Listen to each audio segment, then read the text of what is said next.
Guys, I'll start off for about 30 seconds. Stage Jennings here from Sport NI. Just welcome you all tonight. Thanks very much for joining in. It's the fourth one of our Thoughtful Thursday webinars, Q&A webinars around resilience and well-being. And tonight you can see the guests in terms of Tommy Bowe, Ciara Mageean, and Oisín's back hosting again.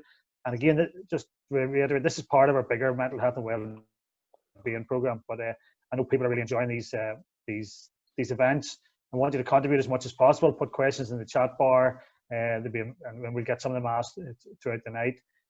So please interact as much as possible. The guys are up for any questions at all.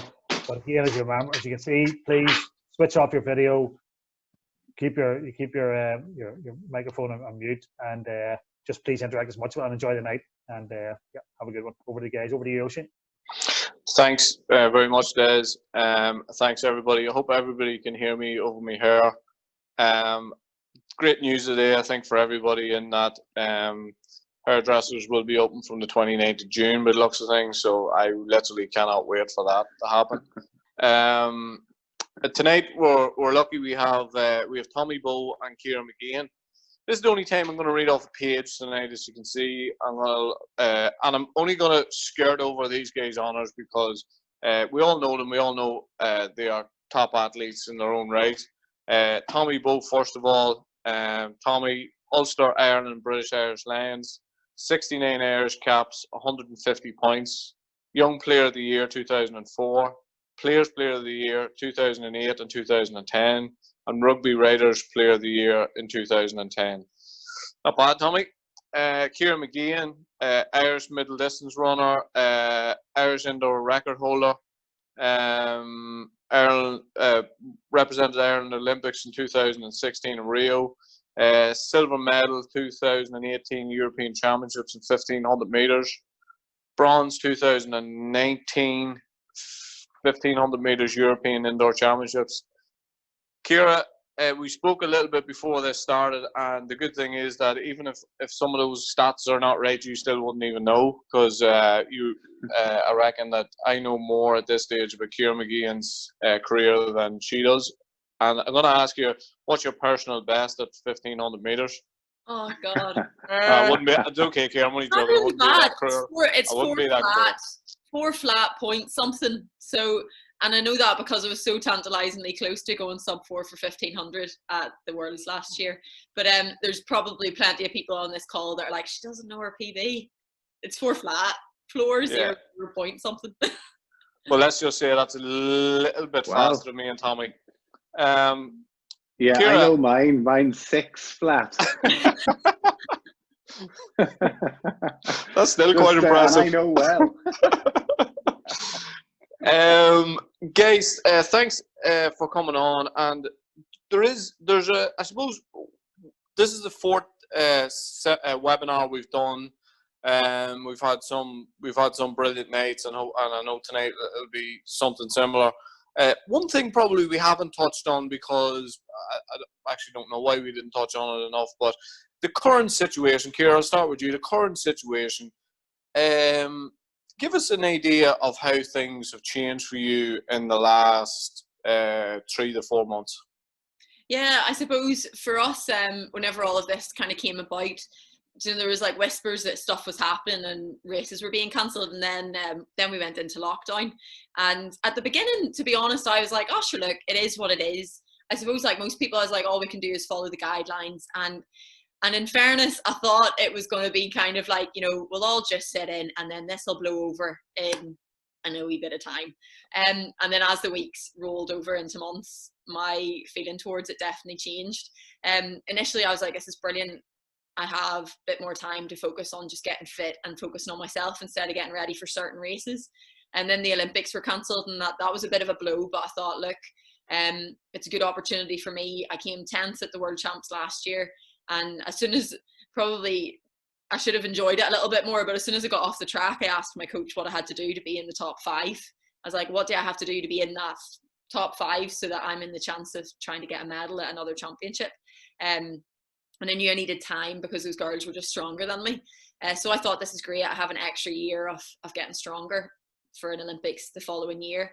And then the European champs were cancelled, and I was like, oh, I don't get a chance to compete for Ireland this year. And And to be honest, that's why I run. Like I just love getting the Irish vest on. So so it started to become a bit hard because I was training really hard. Like I've probably, it seems like pre-season for me, I've done more mileage than I've ever done. I'm like up around 75, 80 miles a week, thereabouts, and pretty tired at the end of the training week, and I'm pretty sore, but with no real goal at the end of it. So that was tough. And I think the hardest thing for me as well, like I'm living in Manchester and I'm a full-time athlete. I'm currently locked down with my two teammates, a Dutch girl called Yip and a Scottish lad called Adam. And they're quite different to me. They don't miss home. Like they're not pining for going home, but I'm a home bird. So I'm devastated that I can't get home to Portaferry and see my family, and haven't seen my boyfriend in about 80 days. So that's a bit hard. He's back in Dublin. So I start getting pretty down about that. And I need to kind of refocus. So I've been working really closely with my coach on that and with my sports psych. But yeah, it's been hard. It's been hard without any focus and still training hard, and just that unknown, because I usually have a really tight schedule all year, and that's all just been thrown up in the air. I'm going to ask Tommy on that, but I'm going to come back to you on something you said there, Ciara. But Tommy, what way have things changed for you? Yeah, a little bit different for me. All right, obviously I'm not playing anymore, so I was working a lot on the television for all the matches with the Pro 14. So we, of course, right through February, the matches were coming thick and fast. The Six Nations was going on too. But we were due a little boy towards the end of February, start of March. And that was my panic at the time, was that I was going to have to be working at a match and Lucy was going to go into labour and I was going to miss it, and I was going to be in Limerick trying to race up the road. So it was really around that Six Nations match where the Ireland-Italy game got cancelled that it became obviously a really serious thing, that the coronavirus was something that is going to impact us massively. And we had a little boy, he was born Jamie at the very start of March. Lucy is from Wales. Congrats. So her mum was, thank you, yeah. I know, lockdown with a newborn, that was some crack, but we'll go on to that later. But Lucy's mum was over from Wales, and she was there whenever Jamie for a couple of days and flew back, and literally within 2 or 3 days the whole place went into shutdown. So it's been pretty hectic. All my work, everything I'm involved in, is closed and stopped overnight. But I've now had to become a full-time parent, so I am looking after the 3-year-old girl Emma, and I've never been more tired in my life. So I'd nearly, Ciara, if I was doing 80 miles a week, I'd be happy enough, because I feel like I'm doing double that, chasing after her. And obviously there's the lack of sleep as well with the newborn, but you know, he's nearly 13 weeks old at this stage now, so we're kind of getting through the tough part. But it's been mad. Yeah, it's been a crazy old period. Yeah, congrats on that, Tommy. Yeah, it is tough. Like, I mean, like, I know we joke about the the sitting back and the watching the cartoons and the bedtime and different things like that. But honestly, I live for these Thursday nights, because I know downstairs there's absolute pandemonium with 3 kids, and I'm up here having a chat. And the first week we did this, I think we went on to about 9 o'clock, and Doreen, when I went back there, Doreen said, "I thought you were supposed to finish that at 8:30." I said, "Oh no, we just had to keep it going to make sure the kids were in bed." But Ciara, can I go back to you just on something you said there, because you said about walking off the track. I suppose 10th in the World Championships in 2019 is an unbelievable achievement. But you walked off the track and you were thinking about, how do I better that? Is there no time for enjoyment for athletes anymore? Because I do see a little bit of this, and I see a lot of it in GAA. I see a lot of it in sport in general.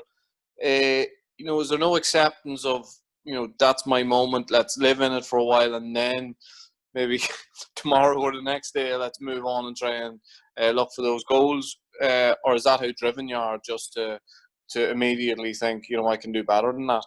Yeah, do you know what? It's actually a question I've asked myself. And interestingly, whenever we were chatting just briefly before about The Last Dance, my coach told me to watch it, because he said there's an awful lot of things that he sees in that team and their mentality of the next season that he sees in me, because I don't really seem to thoroughly enjoy the achievements that I've done or the achievements that I've achieved. And it is hard because, like, I suppose it'd be the same with the rugby lads. Like, you build and you build and you build, and whenever you create a team and whenever you create that momentum, there's this anticipation and this desire to want to continue that. And I think I'm very guilty of maybe not fully enjoying some of my achievements in the past. Like, I know for sure as a junior, like, I had a glistening junior career. I won more junior medals than I have medals as a senior. I came second in the world as a junior, and I kind of just like took it, just as like, oh, it's not great. Just shrugged it off. Like, I should have been having a massive party. And in fairness, I'm lucky that I have a family and a community back in Portaferry that were very supportive. Like, it to me, it felt like, well, that's what I expected that I should do. But for my hometown, they had like a parade around the town and it was hanging out the top of a car. So sometimes it takes the people around you to slow me down in particular and be like, give me a pat on the back and say, look what you did great. Like, I came off that and I chatted to my coach. My mindset was probably like that because I heard the time that won it as well. And I was like, oh my goodness, like, that's the fastest world championships there's probably been in. I think the fastest world championships there's ever been. I came 10th and I was the first girl not to run under 4 minutes. So 9 girls in that race ran under 4 minutes for the 1500, which is unprecedented. So I was like, I had trained so hard that year, and I thought I'd at least come a little bit higher up. And I was like, for goodness sake, right, what do you have to do? And in fairness, my coach was like, that was fantastic. I'm so proud of you. You didn't lose your head, especially when the race went off far faster than you could run. But at the same time, he said, why did you slow up before the line? It could have been sub 4.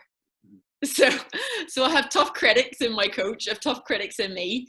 And yeah, like, it's an ongoing question for me, Oisín. Like, should I enjoy the end of the season and have a big piss up and have a prolonged break? I don't get to, because my body won't let me. I definitely go out and have a few drinks with my friends and I enjoy it.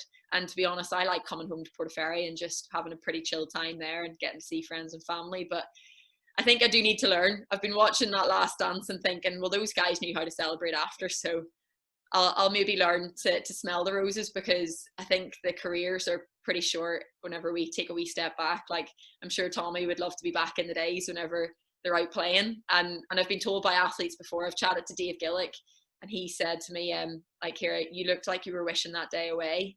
Maybe you should just learn to embrace it, because I've spent the rest of my life not feeling what I felt on the athletics track. So yeah, maybe I need to learn to enjoy it.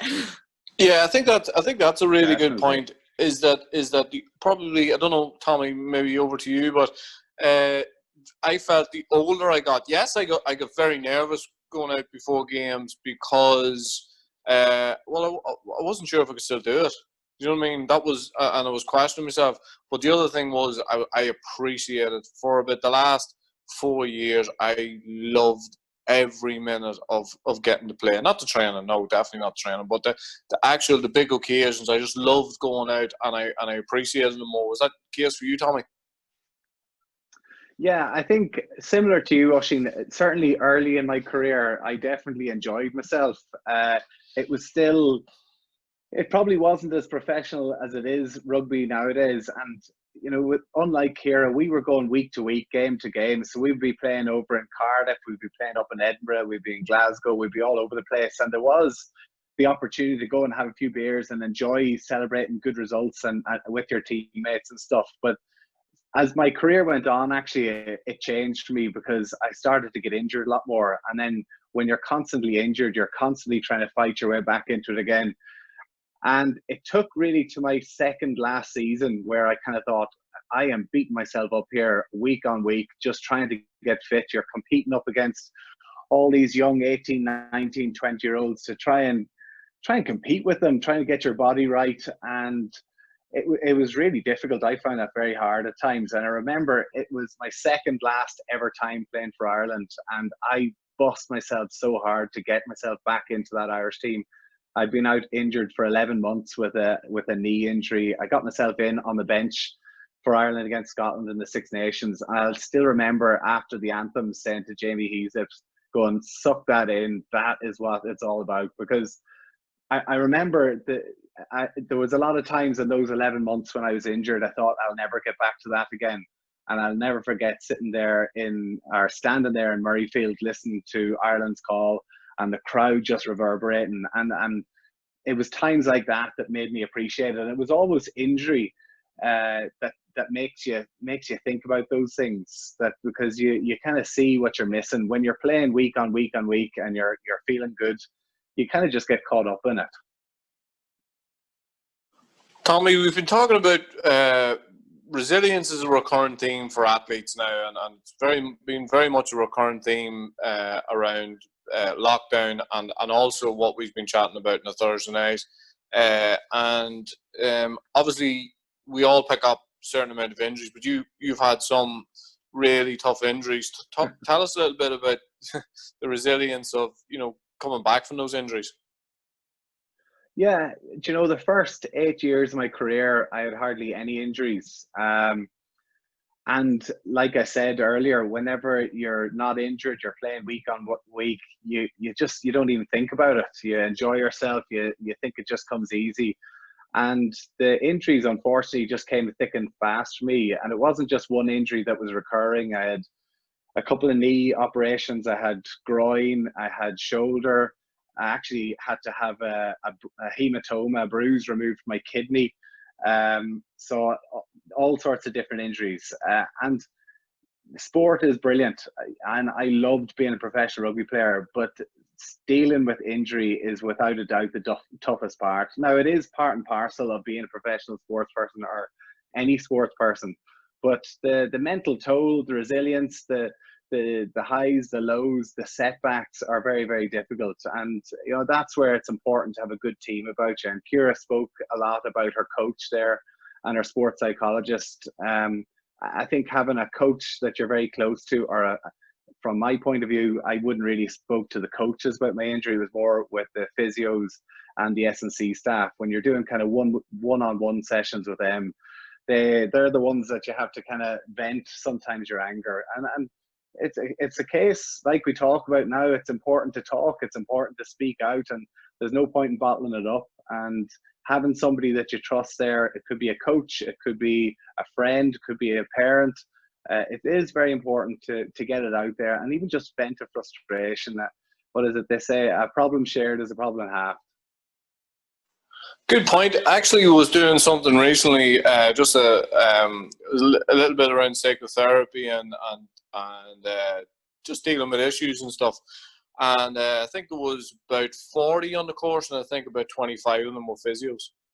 And because one of the things that they were talking about was the guys who are injured, who are getting on the bench, and sometimes it's not so much about the actual physical treatment that they're getting, but sometimes it can be more the psychological treatment.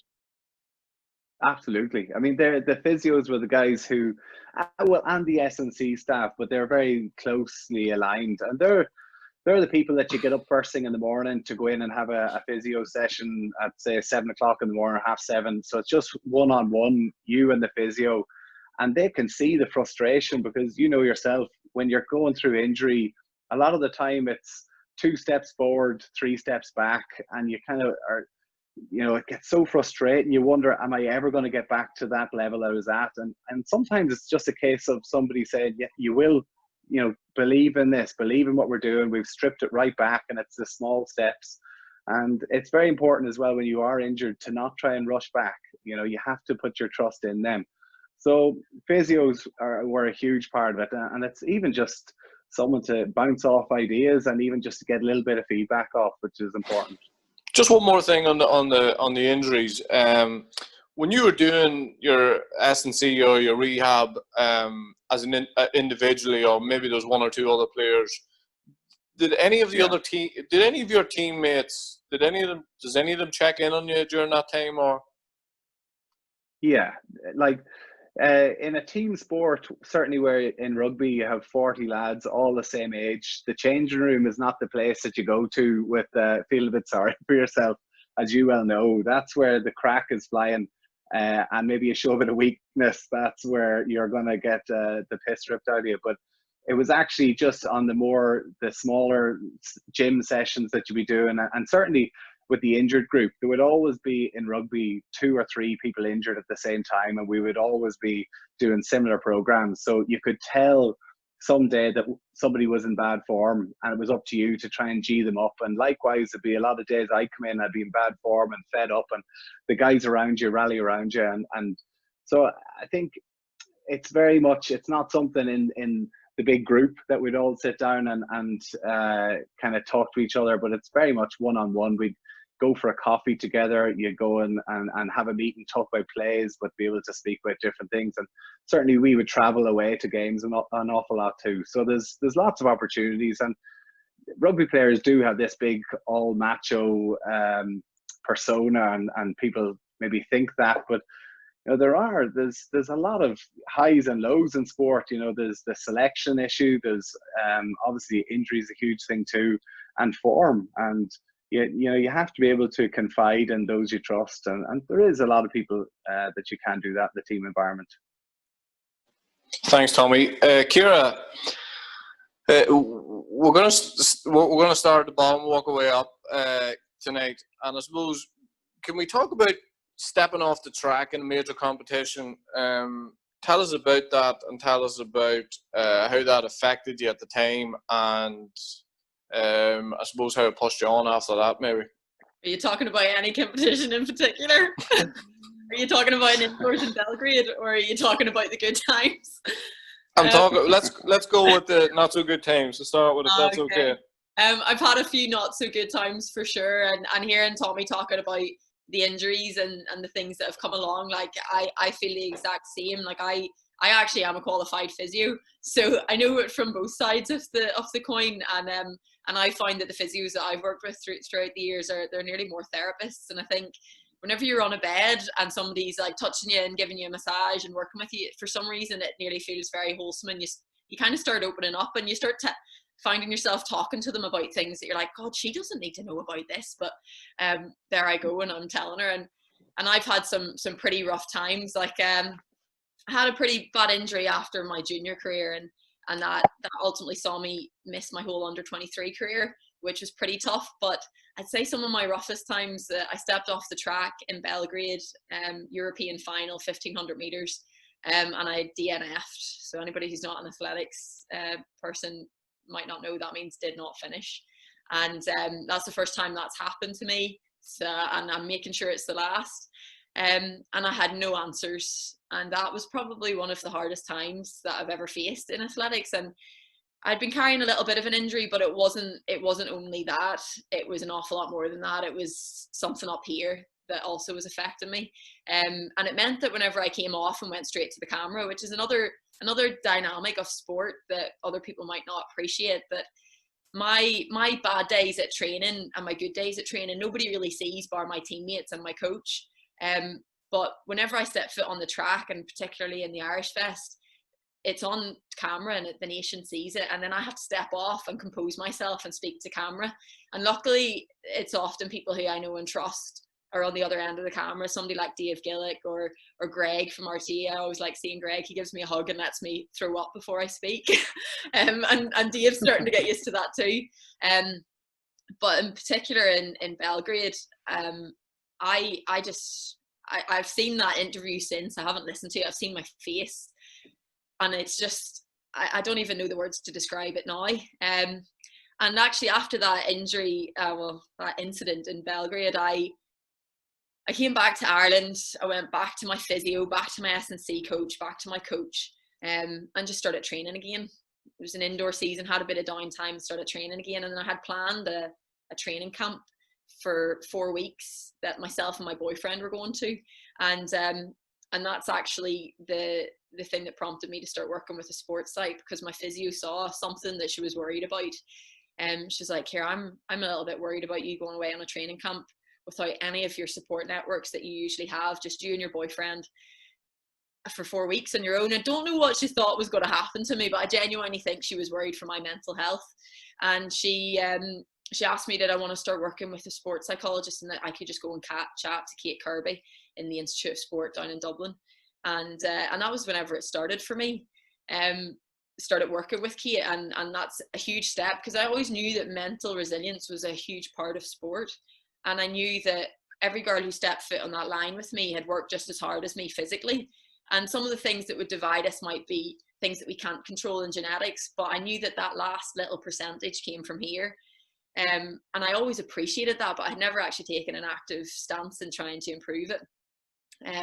So those bad days prompted me to make changes myself and to really try to better myself. And to be honest, the good days have too. Stepping off the track at a world final in Doha last year, that was my very first world final.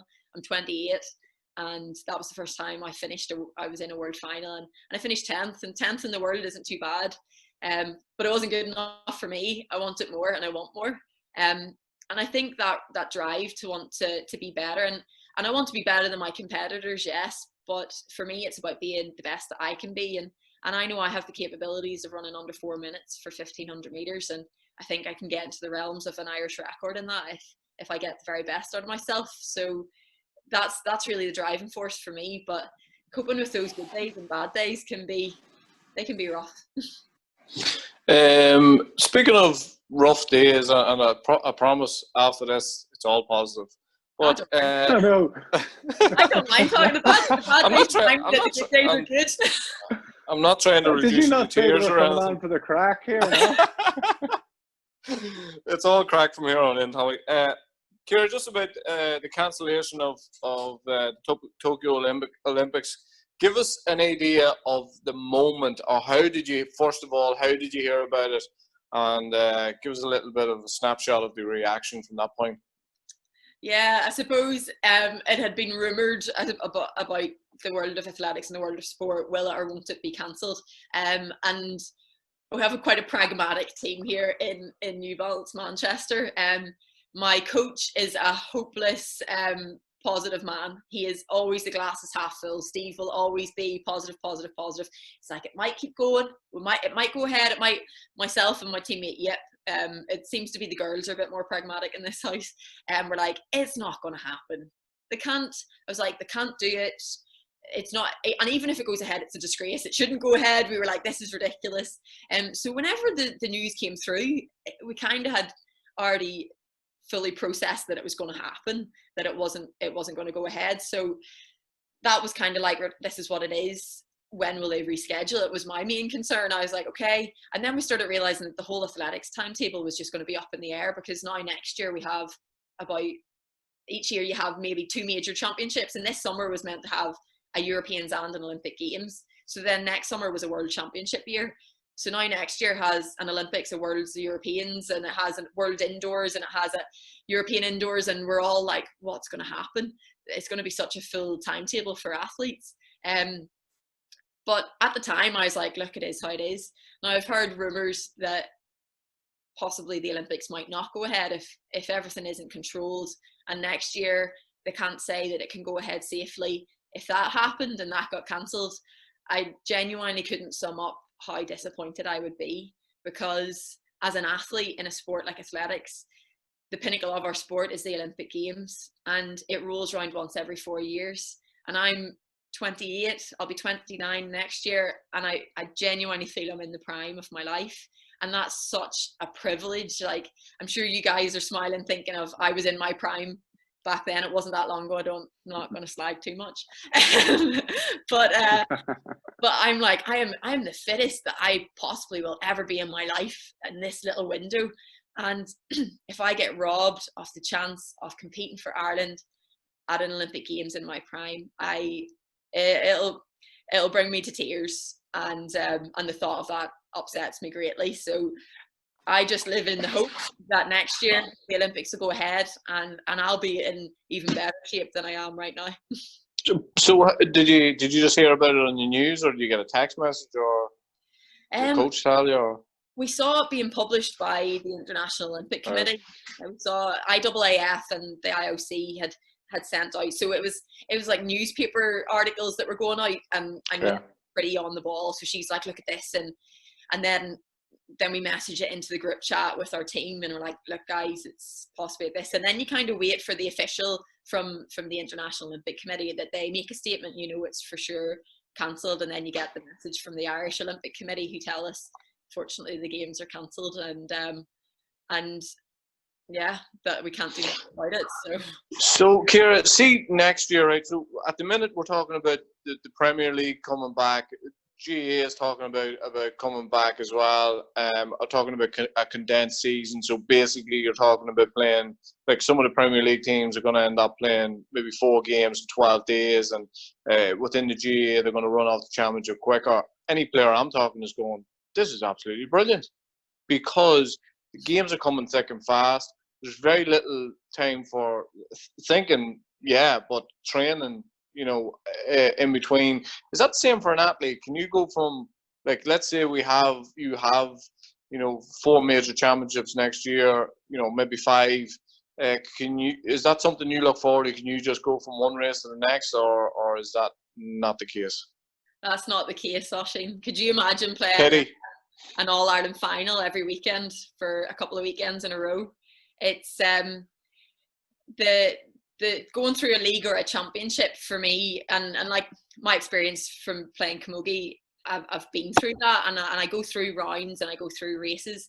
But in athletics, you have a handful of major champs each year, and the races that I do in the lead up to that are individual races that are like stepping stones to that massive peak in my season. And my training is also the same. So if you look at my training, the winter has got high mileage and building a huge base, and then whenever it gets closer to that pinnacle of a world championship, say European championships and Olympic games, my training gets very specific and gets me honed in to be the best possible shape. I don't believe in peaking on one specific day. I don't think any coach can be that specific. But peaking for a week window, 2-week window. And that boils down to things like I go to altitude for 4 weeks and I drop down to be competing 8 to 10 days after I leave altitude. Something so specific like that. So for me, if it's going to be a year where I have a world indoors and a European indoors, bearing in mind one is in China and one is in Europe, so I have to count in that travel, then I have to get ready. So as well as counting the fact that I'll start racing in January to get ready for peaking for that. And then if I'm going to compete in a European, a Worlds and an Olympic Games in one summer, I have to get myself up for each of those.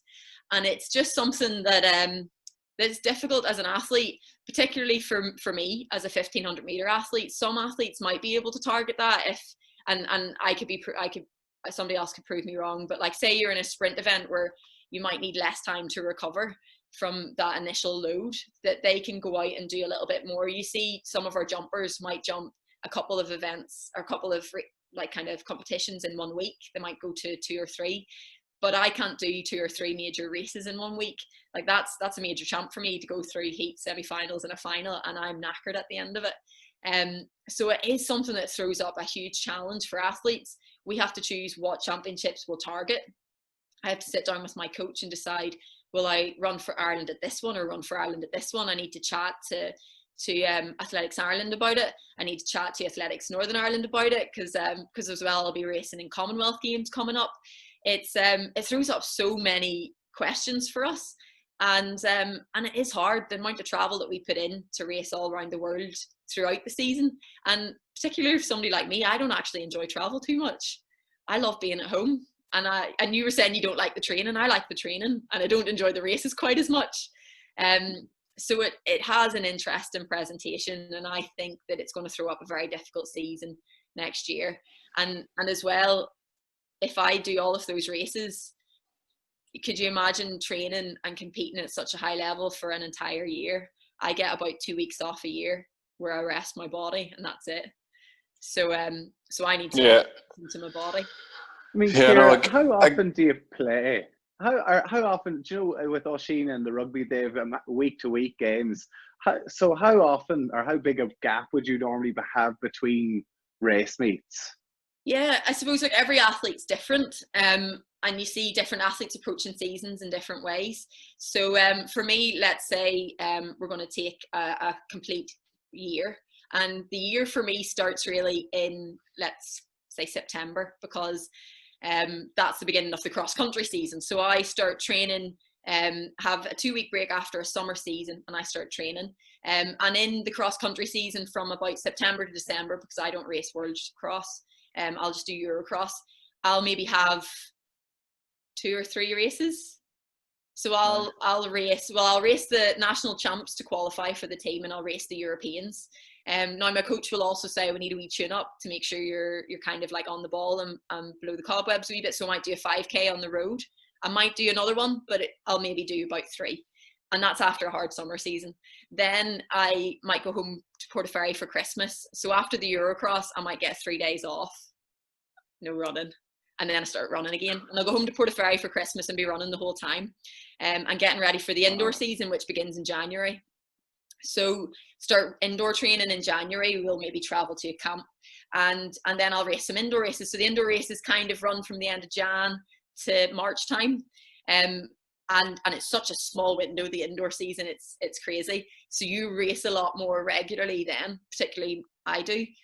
So I'll usually throw out the first race, might be a race in America, in Boston, New Balance have a Grand Prix there. And then the following week or a week and a half later, I might run a race again. So indoor seasons, I'll maybe run 4, max 5 races. Depends if there's a championship that I'm going to race.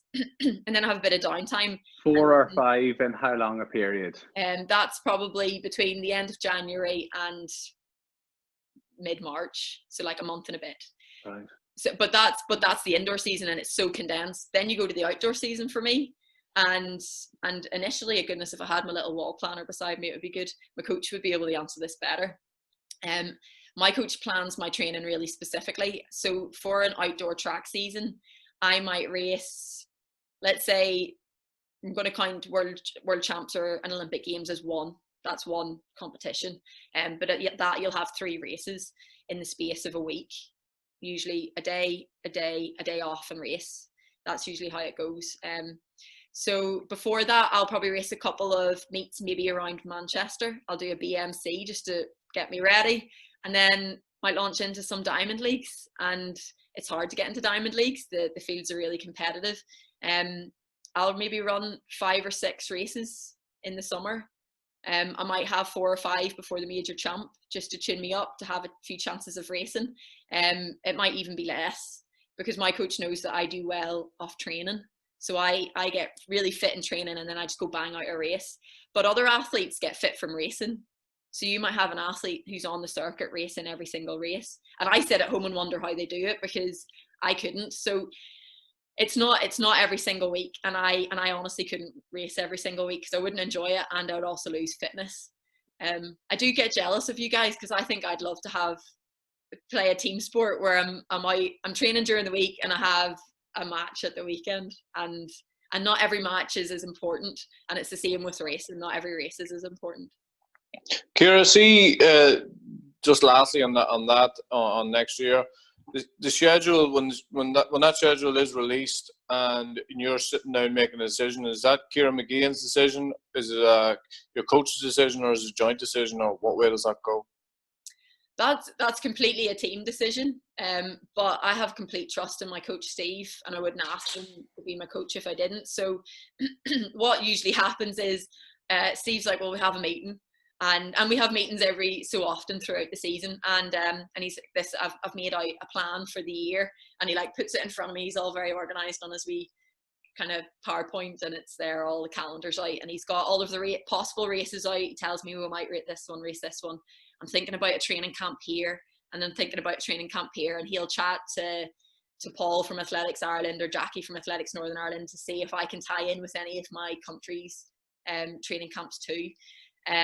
But Steve puts the plan down, and I don't think there's ever been a time I've said no, because he knows better than me, and I trust him completely and implicitly to get me fit in the best shape possible. Sometimes I say to him, after this, can I go home? And I specifically say when I need a break or if I need a little trip away, just, and not for like a prolonged number of hours, by the way, seeing as they're asking who in our group would be. Mine, I stick to the rule. But yeah, it's Steve's decision. He puts it down, and I always trust it, and I'm always happy with it.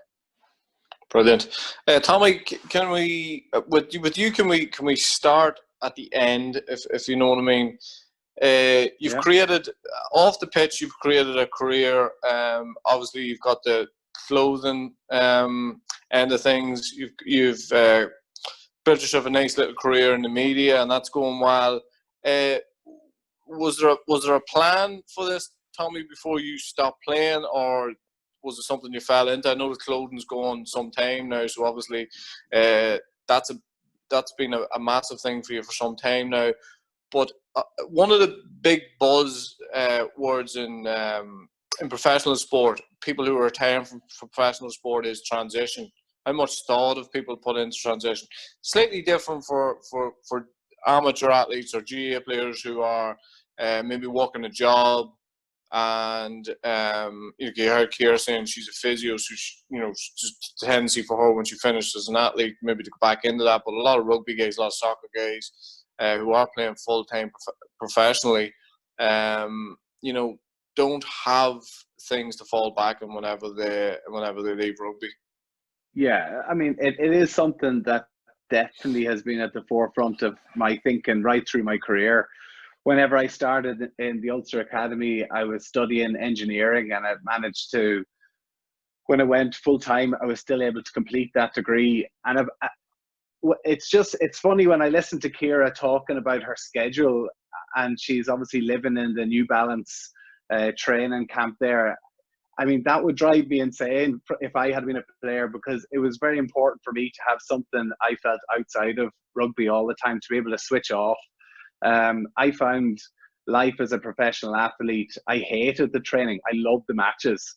So the training and the disappointment of losses, and when things weren't going great, or even when things were going great, I always needed to have something to take my mind off it. And I've been involved in the shoes for it's 10 years this year, actually. So that started towards the end of 2009, 2010, which has been a brilliant distraction for me, because I knew nothing about shoes and footwear before I got into it. But a lot of the rugby players I knew were they were getting into open coffee shops and bars and restaurants. And I just wanted to do something different.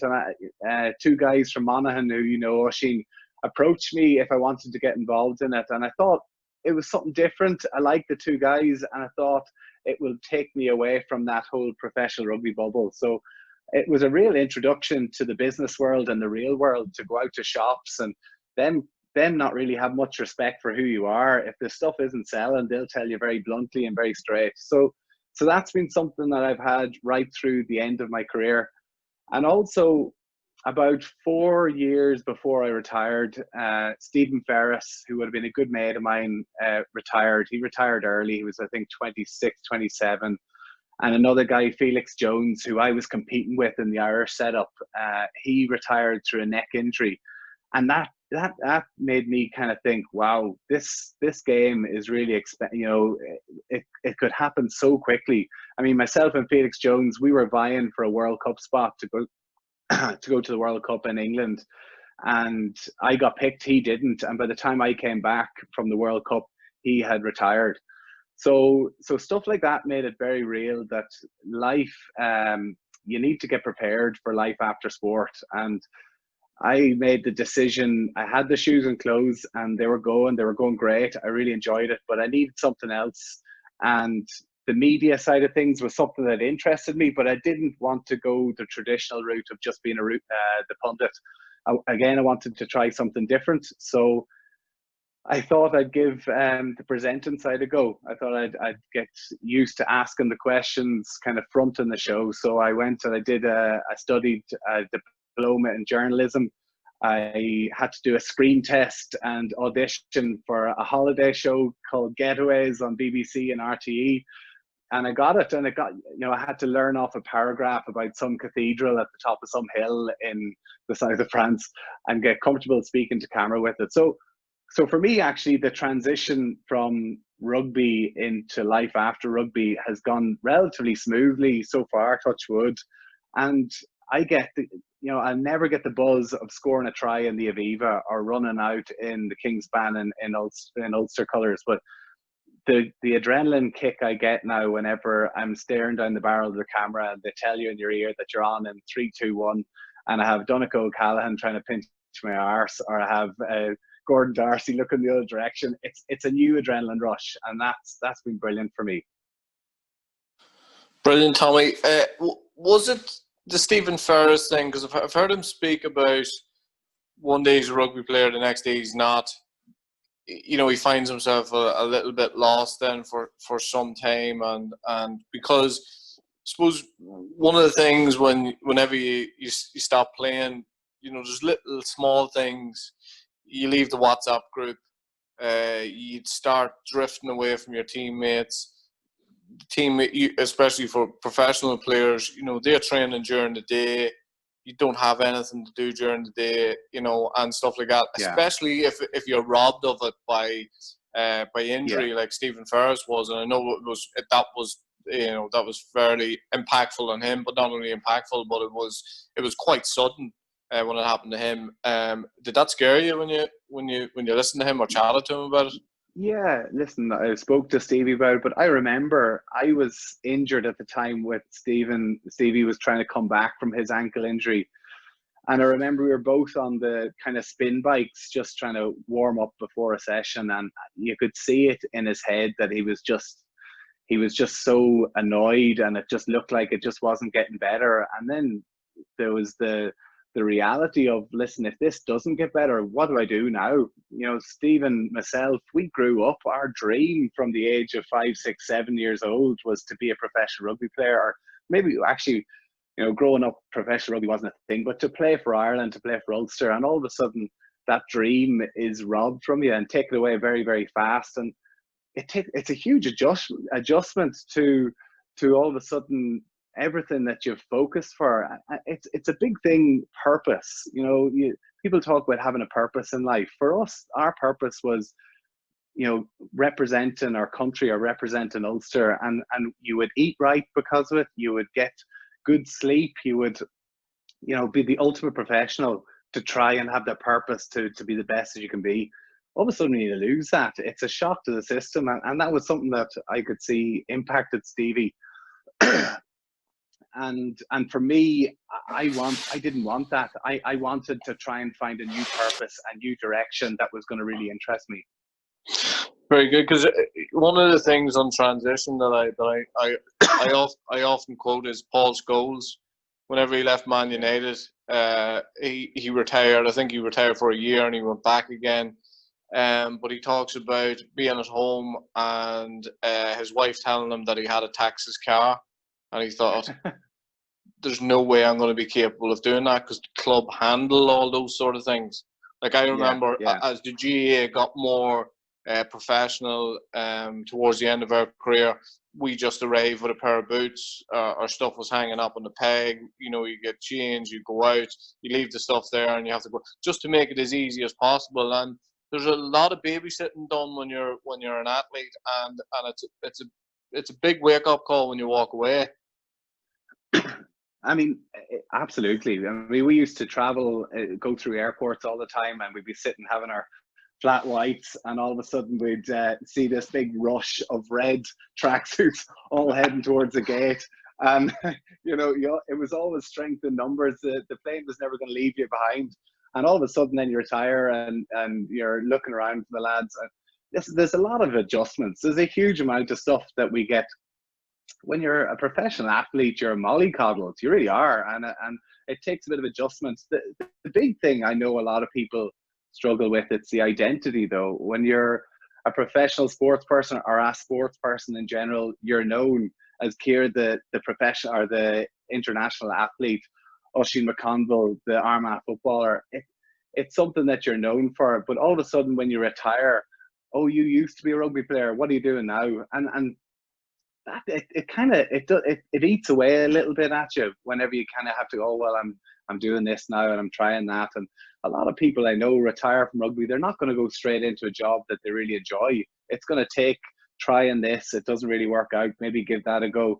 So, you know, a lot of the guys would talk. It takes them 3 to 5 years to really find their feet and be happy again. And there's also the whole thing of leaving the WhatsApp group, your family. You're used to a nice salary. It wouldn't be the money that Paul Scholes was on, but we all have to go back to work and find a new job. And with generally, you know, you're not going to be earning the same money that you were as a rugby player. So there's a lot of factors to it. But in my opinion, I think it's very, very important for players, whether they're in the academy, whether they're just starting off or coming towards the end of their career. It's very important to have something going on outside of rugby, whether it's just an interest in something that you're studying it, you're reading up about it, because you know the professional and sport can be taken away from you very quick, and injury is a tough thing, and particularly where the game of rugby is going nowadays. You know, there's going to be a lot more career-ending injuries in the years going forward. Do you mind if I jump in, Oisín? Because walk away, Ciara. Hearing Tommy speak about all that, it's like that sense of identity as an athlete is something that it's really tough, because going through my injuries, particularly as a junior, I didn't know if I was going to have a career after that injury. And like that, I was known as the runner. Well, that's the runner. Like, people would meet me with my parents, might not know me personally, but they would see me with my mum and dad and go, "And is this the runner?" And my older sister's the doctor, and my younger brother's the actor, and my other little sister's the nurse. And we all have these little identities that we all fit in. But those parallels come across into, I'm going to say real life, as if our lives as athletes aren't real, but most people don't experience the experiences that we have. But like, I know that so many people listening here will probably be like, "Oh, we've all been thrown up so many challenges by this lockdown, and our identities have kind of been shook a little bit." So Tommy's now the stay-at-home dad, which is a new identity to get used to. And that's a shock to the system. Yeah, and it gives us a new appreciation. But like, I know my own father. My dad's a joiner, and he had a good few weeks there without work when the sites were down, and he absolutely thrives at work, and he absolutely loves it. And I could see and I could hear whenever I'm chatting to him on the phone that it's hard for him to be at home and just to be sitting doing nothing, it feels.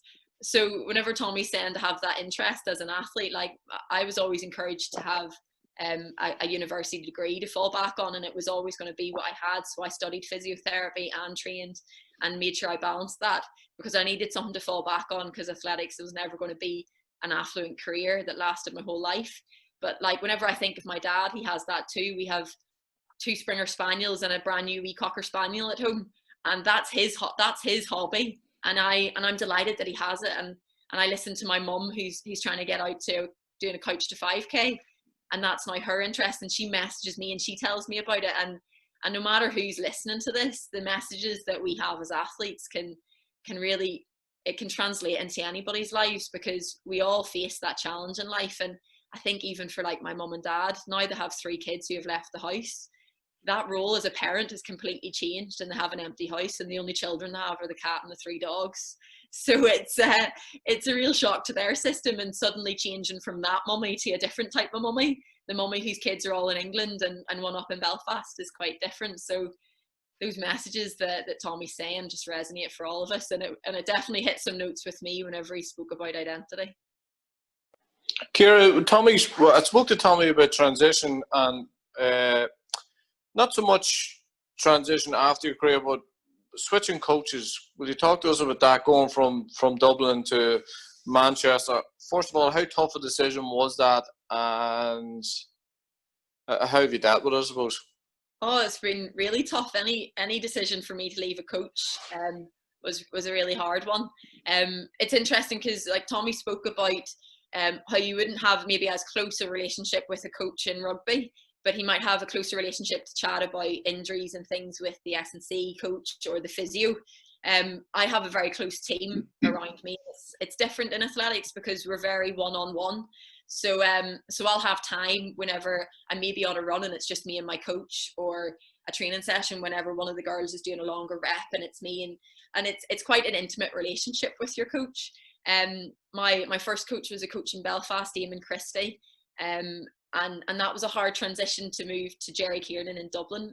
Eamon actually was unwell and couldn't coach me any longer, and so that was really hard. He was the first coach I knew, so I transitioned into Jerry Kiernan's care, and Jerry took me from genuinely, whenever I went to him, I couldn't run. I was contemplating ankle surgery, so I'd been with him for like a month, and he was just chatting to me, and then I went through ankle surgery, and he ultimately got me from going for walks to competing at an Olympic Games and running 4:01 in the 1500 meters.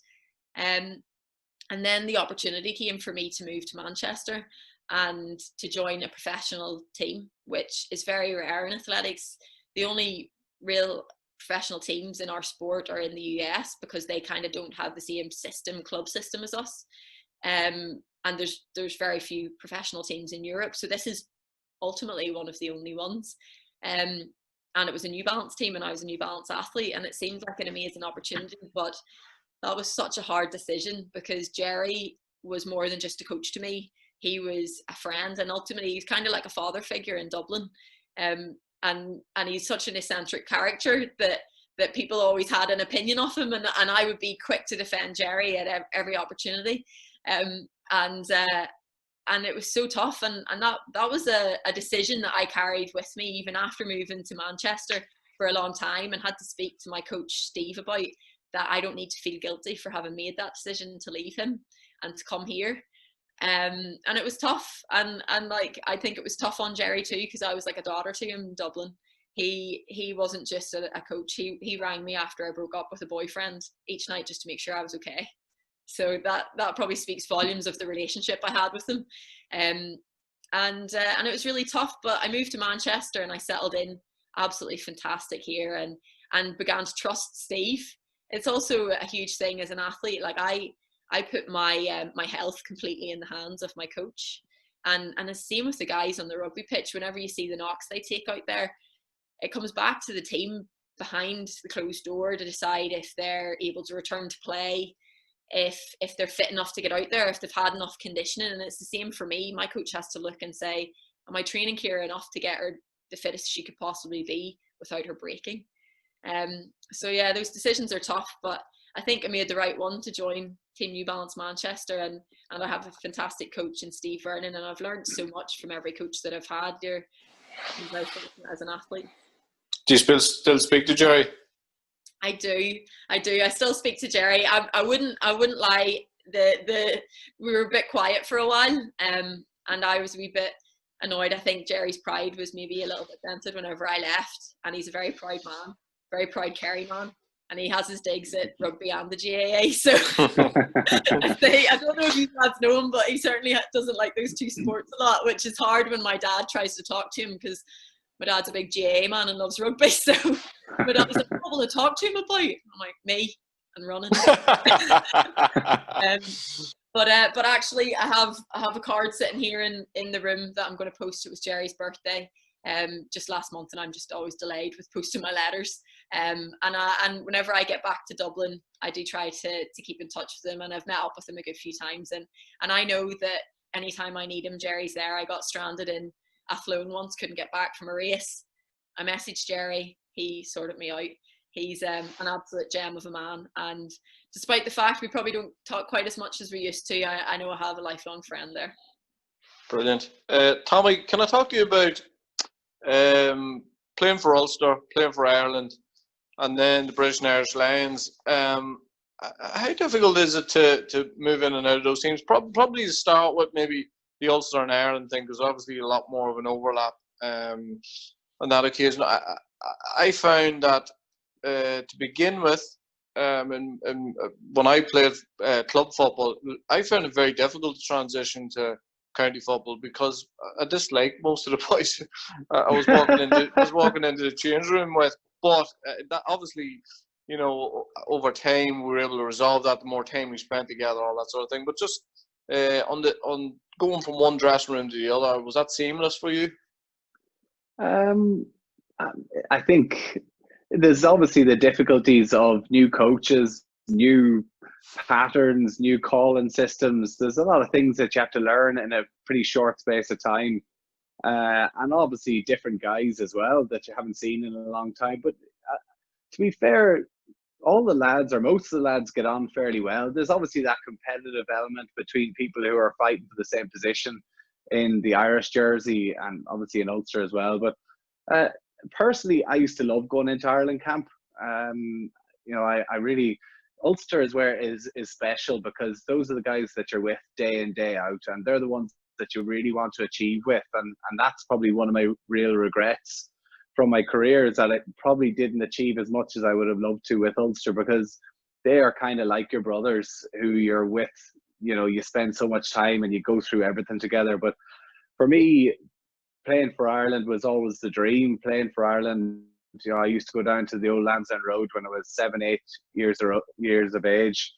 And going into that, there is a bit of a transition, but I always got on well with the guys. Was the first day, whenever we all met up, it was always, that's when you could just see the buzz in the atmosphere, and that all the 4 provinces were coming together. There was a real camaraderie between us. But it's been well documented. The year that we won the Grand Slam in 2009, it was the first Six Nations Grand Slam, which is obviously we won every game in the Six Nations in 61 years. And it was well documented, whether it was true or not, but Rob Kearney, we had a bit of a squad get-together a few months before the Six Nations.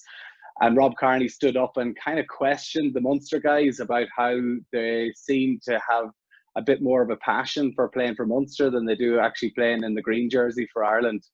And this, I think that hit the pride of a lot of the Munster guys, and it really made them question each other and maybe their feelings. And it was only when Declan Kidney, he kind of came in as the head coach that year, and it did definitely galvanise us, and we went on to obviously win that competition. But I think it's small things like that, and young guys not being afraid to speak up, because you know yourself, there's always the senior players and what they say goes a lot of the time, but it's important in the team environment for everybody to feel inclusive and that they can say what they need to. And what about going into the Lions then? I mean, that literally is into the Lions den, isn't it? Yeah. Well, the Lions, listen, the Lions is just, it's the pinnacle for any rugby player. You know, the best players from Ireland, England, Scotland, and Wales. I mean, that's never easy, because you know it's not just the Irish, the English, the Irish, Scottish, and the Welsh. You know, dealing with the English is never ever going to be easy. And also, you're dealing with players who you've literally been knocking lumps out of up until just a few weeks before, and there's a real rivalry between those countries. So coming together in the Lions is definitely different, but you're a part of something really special. And the first Lions series and team that I was a part of, Oisín McConville, who's a very famous British and Irish Lions coach, he stood up along with Paul O'Connell and said, listen guys, we're only together for a very short period of time to take on the best team in the world. You can all stay in your little cliques and just chat to the people that you know and go for coffee with the people that you know. Or if you want to make this work, make the effort to sit down at lunch beside somebody that you haven't met yet. Invite somebody to go for a coffee and have a chat to them, or have a beer. And having a few beers was a big part of that squad, because they wanted to try and bring that social element where, you know, you could trust these guys, and they felt that being able to have a beer was a great way of us all to open up. So the Lions is a really special experience, and playing in those matches against South Africa and Australia is something that, you know, I never even dreamt of being involved in. Yeah, and they're the best fly on the wall documentaries that I've ever watched. Yeah, the one in '97. I mean, I grew up, like, I've watched it so many times, and even you see the behind the scenes stuff now, but what they got away with back then, actually zooming in on Martin Johnson getting stitches put in and them all out drinking together and sing songs. I mean, it was brilliant. Tommy, apart from going for a few beers, what is the best team building exercise you've seen on the as being part of the British and Irish Lions? Well, the best one I was drinking, unfortunately, it was, I remember on the first week we were together, and the training was just so intense. I remember going to it. It was the end of the season. I felt I was as fit as I'd ever been. And on the Tuesday evening, we were meant to be going off on the Wednesday to a team building. We were meant to be going out sailing together. And I remember rooming with a guy, Stephen Jones, the Welsh out half, and I dreaded it. I just did not want to do this. And we all got a text at 9:30 on our phones to say, tomorrow's cancelled, everybody to be in the hotel bar in 5 minutes. I mean, we were all up out of the bed, changed straight down, and there were a few beers there. So that's the one that stands out for me. In terms of other team building things, Joe Schmidt was very good. We visited a lot of Irish heritage sites. We went to Newgrange, we went to lots of different things. But one thing that he did was we all did a big mural. We painted a big mural together, and we got split up into groups, and we all got given little blocks that ended up coming together to be a big mural. And his big thing in it was they were the rocks of Newgrange, and they were big stones, and they were meant to be our pillars. So the key pillars of being a part of the team, they were kind of the rocks that we all drew. That at the time we were doing it, we didn't know what we were doing, but then they all came together. Brilliant. Guaranteed Des Jennings will be stealing that one off Joe Smith. Ciara, just guys, I don't know where the time has gone as it's flew along, but maybe we might have time for a couple more. But just this one in particular is one that I wanted to ask. Ciara, I'll start with you. What advice would you give coaches working with athletes these days? Yeah, I suppose it's really hard coaching young athletes, old athletes.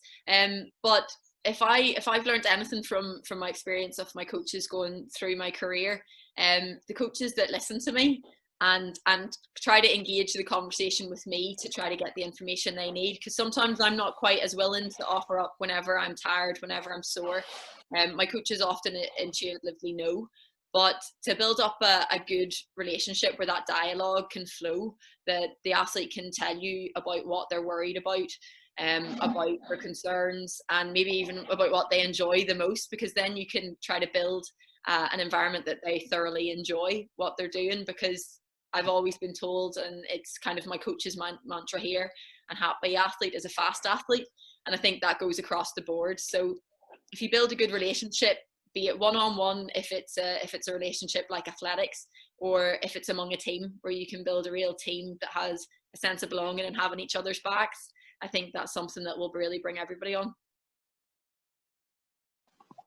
Brilliant. Tommy, can I ask you that question as well, just for players? What advice you would give coaches just dealing with, not necessarily young, but it's just players in general? Yeah, I would be coming at it from a team environment, and it would work for Ciara as well. And particularly in the circumstances at the minute, it is so difficult. But for a coach who can paint a clear picture of what we're trying to aim for, I think is so important. I've been a part of teams where we start out at the start of the year saying we're going to win this competition, we're going to win this competition. And it's easy because everybody's doing that. But if you can kind of set out a clear vision of what way you want to play, what sort of performance he wants to get out of, or the coach wants to get out of his players, I think that it comes down to actually performance, and it's not really about the result. And if players have that vision of what they all need to do, that they all buy into it. And certainly we talked about The Last Dance earlier on before this. And I think when you hear Michael Jordan talking about his vision of what he wanted, and then hearing the coach talking about how he went about doing it. And it's about different players. You have to treat them differently, but if you've all got the same common goal, everybody will buy in to do it. And I think that that's something that's important. Guys, we're finishing up just for everybody. We're almost there, but if there is any one final question from anyone who's tuned in, fired out there. Guys, it's been brilliant. It's flew along. I personally have really enjoyed it. Have the kids gone to bed yet? I still hear a little bit of rustling, so we will continue on for another while yet. We will continue on for another couple of minutes.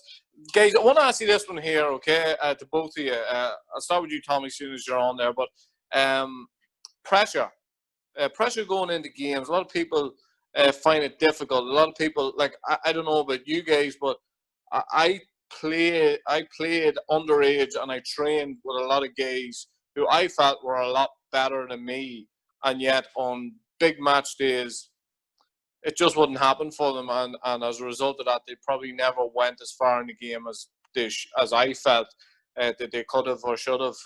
So how do you deal with pressure, coming into big games or big championships?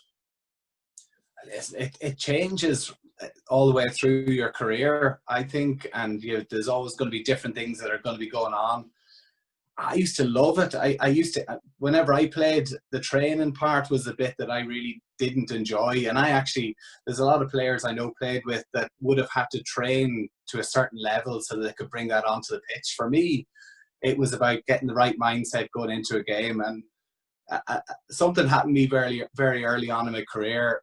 I didn't get picked for the World Cup in 2007, I think it was. I think around that sort of period, I got given a 0 out of 10 playing for Ireland in the Six Nations, which you would think you'd just get a 1 for running out onto the pitch. But there were quite a few setbacks I had that really hit me hard. I was only 21, 22 years of age at the time. So, and you're playing alongside, superstars, wondering, am I ever going to get to this standard? And it was Mark McCall, who was the Ulster coach at the time. He kind of pulled me aside one day and we were talking about all the things that I need to improve on. And he said, listen, you need to forget about that. Stick to what you're good at the minute and focus on it. And when you go out onto that pitch, so my strength was not just not standing on the wing waiting for the ball to come to me, but actually getting the ball in my hand and taking people on. And all of a sudden, when you start to do that and things start to go well for you, that's when you can then build on the things that aren't so good. But I think it's very important when you're going into matches to remember why you're doing it. And remember why you've been picked, because we're all picked because we're good enough. So go out there, put a smile on your face, take your shoulders back and enjoy it. Because certainly now looking back at the game that I miss, I miss those occasions. So it's something that if you never enjoy and smell the flowers, as Ciara mentioned at the start, if you don't enjoy it, you'll always regret that looking back on it. So enjoy the pressure, enjoy what it brings, and you'll have plenty of time to worry about it and miss it whenever it's all finished. Brilliant, Tommy. Thank you. Ciara, I'm just going to, we have a couple of questions. I'll just go for the first one because probably just have time for that one. What advice would you give to team managers who play a different role from coaches to CWG, etc.? How do they get the best out of their athletes? Oh, this is very hard. I interestingly, I listened to like a little webinar that some of the Camogie girls were doing, the Down Camogie girls, and it was really interesting as a girl who grew up in Portaferry, played county as underage, hearing their interpretation of what they feel their abilities are. Because I've often wondered, will I go back and coach whenever I finish my athletic career, and what kind of coach would I be? And watching the last dance, seeing how the different personalities in that team motivated each other, because I don't think that aggressive kind of approach that Michael Jordan had it would not work with many players. I don't think it would work across the board with a team. And whenever you're a coach approaching other athletes, how do you get the best out of them? Those girls were asked, do they think, so Down played at junior level, at All Ireland junior level, and then they got to intermediate. And Ross Carr asked them, do you think you could be a senior level county and compete with the Kilkennys and the Galways? And the girls, much to my dismay, were like, I think we could make it to senior, but I don't know if we'd ever win in All Ireland. And that just blew my mind, because I thought, why not? I'm like, why would you be any different? I've shared apartments. I lived in UCD with girls who were playing on the Kilkenny team, and I'm like, well, if I come from Portaferry and I can compete at an Olympic level for Ireland, you girls can compete at senior level. We could, and it nearly made me be like, I want to come back, I want to play senior county camogie, and I want us to win an All Ireland senior level championship. And I thought, how would I do that? And that's so your question's very good, because I wonder how I would motivate that team. And the example Tommy gave about having a goal that you lay out for everybody and that it's very clear, so the team know that their end goal is going to be, and that's what my coach does with me too. He has a really realistic end goal, and you might think my coach says, Ciara, we're going to go and try to medal, but he tells me if he honestly thinks I can't. He'll tell me, Ciara, gold is probably not going to happen. I entered that World Championships and Sifan Hassan ran 3:51. I'm not going to do that. And I can't toe the line and think I can, because if I did think I could, I would start the race and not be able to finish, because I'd run her pace and I wouldn't make the 1500 meters all the way to the end. So I get very specific goals laid out for me, and it's something that me and Steve sit and chat before. So he gives me a very specific goal to do. He tells me where my capabilities are, where he thinks I should be in the pack, and I write down my goals as well, and I write down all the situations. So whenever you have a team, maybe lay them down. As well, from like something that I've learned from uni as a physio, if you help the team decide their goals, those goals are intrinsic to them, and it's not a coach telling them, which is a very important thing, because it's all well and good having somebody stand there and say your goal is this, but if you have absolutely no connection to that goal, you won't achieve it. So maybe something to do with your team is to get them to say what they want their goal to be, and maybe how they feel that they can get it. If they need any help along the way of maybe knowing what steps to take, that you do that. I think creating a real sense of team and that environment where that they're in it all together, and that it's a shared load is fantastic. I compete in an individual sport, but I have teammates here in this house who we have a common understanding that it's hard slog every day out training. So we get each other out at the same time each day, and we motivate each other for a run. So that's something that's really, really valuable. I'd say the team lads would probably know better, because I'm so used to an individual sport, but I could talk all day, and I'm well aware that you're short in time. No, we're gonna leave it at that, and thanks so much, Ciara. That's absolutely top class. I'm gonna add you on Strava when I get under 24 minutes of the 5K. Okay, because then well, good luck. I'm not even on Strava. And Tommy, I'm going to buy a new pair of shoes. So, listen, thanks to both of you. The time absolutely flew along. It was absolutely brilliant. I'm going to hand over to Antoinette McCone to just wrap it up for us. Thanks. Thanks, Ciara. Thanks, Oisín. Thanks, guys. Thanks a million. Thanks a million, folks. That was absolutely fascinating, and I totally agree, Oisín, the time flew. My two takeaways from this evening were take time to celebrate success in real time and to smell the roses and the flowers, as Kieran and Tommy said. But the second one was, as well as seize the moment or carpe diem, prepare for your new career, what comes next after sport while you're still at the top of your game. And I think that's something the Sport NI is keen to work with our athletes, so we can support that. I thoroughly enjoyed tonight. I felt like I was curling up in the sofa and spending time with old friends. So thank you very much for that. Just to say to you that our next Thoughtful Thursday webinar in a couple of weeks' time is now up on the screen, and we're delighted to say John Cooney, Ulster and Ireland scrum half, and Michael Conlon, one of the most successful boxers, Irish boxers of all time, is going to join us in a couple of weeks' time with Oisín to have another chat. So thank you very much for tuning in. Huge thanks to Tommy and Ciara and Oisín for sharing your experience with us on resilience and wellbeing in sport. And thanks for joining us tonight. Take care, everybody. Stay safe.